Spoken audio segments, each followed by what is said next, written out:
Viral sebuah video YouTube menyebut mirip Kasat Narkoba Polres Pematang Siantar AKP David Sinaga terlihat menikmati alunan musik DJ di salah satu tempat hiburan malam menjadi perbincangan hangat. Video durasi 1 menit 14 detik itu diunggah oleh akun bernama David Sinaga. Video diupload Kamis 4 Januari 2021 dan ditonton sebanyak 533 kali per pukul 1:43 waktu Indonesia Barat, Jumat 5 Januari 2021 dini hari. Di dalam video itu, pengupload menyebut AKP David Sinaga tengah dalam kondisi ketinggian dan diduga sedang mabuk. Diduga video sudah diedit sedemikian rupa sebelum diupload.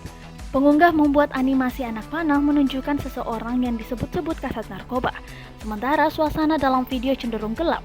Adapun orang lain dalam video itu sengaja diblur. Di dalam video, penampakan rambut AKP David Sinaga terlihat terikat di atas, mengenakan kaos hitam dan celana abu-abu.